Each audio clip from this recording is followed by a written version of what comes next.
Aste honetan bertan, euren erabakiaren ondorioz, Eudelek lehenengo aldiz ez dau aurrekonturik izango.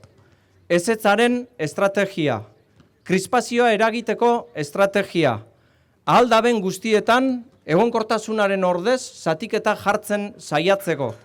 Ez daitezala herritarrak nahazten ibili, eta ez daitezala beren erabaki eta apostu politikoak justifikatzen edo eskutatzen saiatu gaur egun askoz lotuago dagozalako Espainiako ezkerragaz eta gobernagarritasunagaz, Euskadiko egonkortasunagaz baino.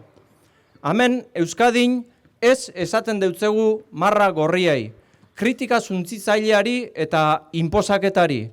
Ezberdinen arteko akordiora dei egiten deutzegu, egonkortasunera, alkarrizketara, gure erakundeekiko errespetura, gure autogobernua aldarrikatu eta sakontzera.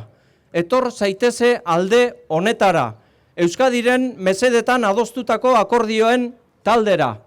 Maruri Jatabek Euskadi osora zabaldu gura dugun eskaintza. Eusko Alderdi Jeltzalearen eredua,